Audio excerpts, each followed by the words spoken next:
Dengue के virus से ग्रसित बच्चों की मथुरा और फिरोजाबाद में मौतें हो रही हैं, जहां इंसानों में वायरल की वजह से आने वाली बीमारियां कई प्रकार की सामने भी आ रही हैं। हाल ही की बात कर ली जाए तो कोरोना वायरस की लहर ने सभी को झकझोर के रख दिया है।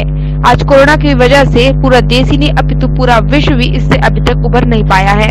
हम सभी इंसान के बारे में सोच रहे हैं, लेकिन किसी भी व्यक्ति का जानवर की तरफ बिल्कुल भी ध्यान नहीं है। आगरा के जाने माने जानवरों के डॉक्टर संजीव नेहरू ने अस्त्र मीडिया से बातचीत में बताया कि जानवरों का वायरल से कुछ नुकसान नहीं हो सकता या है जो भी है उसके बारे में जानकारी दी। क्या जानवरों में भी वायरल होता है? अगर होता है तो क्या उसका कोई उपाय है? मैं doctor Sanjeev Nehru, dog and cat hospital Agra से। तो जैसे कि अभी हाल ही में कोरोना वायरस या फर्स्ट या सेकेंड लहर गई है और अभी वायरस चल रहा है, तो किस प्रकार जानवर को हम सुरक्षित रखें, कैसे क्या रहता है ये? देखिए, इस तरह का जो वायरल है वो नॉर्मली बरसात के बाद में या विंटर आने से पहले या गर्मियों में भी ये वायरस का एक एक्टिव रोल होता है। वायरस एकदम एक्टिवेट हो जाता है।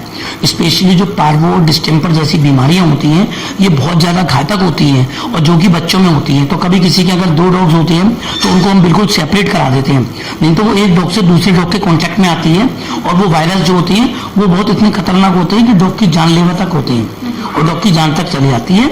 बेसिकली वो गैस्ट्रोइंटेस्टाइनल वायरस होते हैं, पार्वो वायरस, कोरोना वायरस जैसे इस तरह के जो वायरस होते हैं उसके लिए सबसे बड़ा बचाव ही केवल टीकाकरण है, यानी कि वैक्सीनेशन।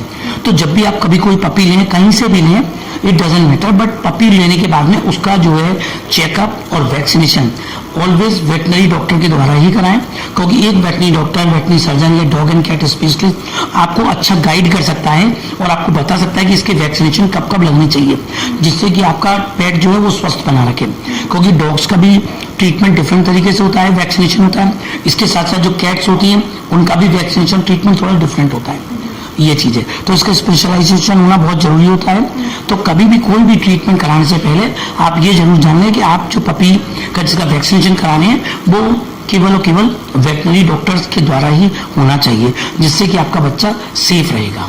तो जैसे सर जो हम पपी वगैरह हम घर में पाल रहे हैं और जो स्ट्रीट डॉग वगैरह हैं जी, तो उनमें तो बीमारियां हो जाती हैं, तो कोई वैक्सीनेशन बहुत कम होता है? जी हाँ, वैक्सीनेशन उनके स्ट्रीट डॉग में बहुत कम हो पाता है।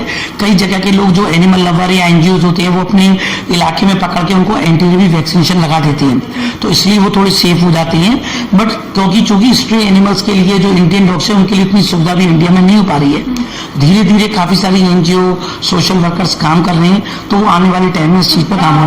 पर उनकी चूंकि इम्यूनिटी बहुत स्ट्रांग होती है जो इंडियन डॉग्स की, तो वो उससे थोड़ी बची रहती हैं कंपेरेटिवली टू जो एक्सोटिक जो होती है, जो इम्पोर्टेड ब्रीड होती है, जैसे German shepherd, Labrador, Rottweiler, Dobermann, Pomeranian, इनके थोड़ा इम्यूनिटी लेवल कम होता है, तो ये जल्दी बीमारी की चपेट में आ जाती हैं। तो इसका सबसे अच्छा कारण यही है कि इसका वैक्सीनेशन होना है, ये चीज है। लेटेस्ट खबरों से जुड़े रहने के लिए देखें हमारा YouTube चैनल, करें लाइक, शेयर, सब्सक्राइब।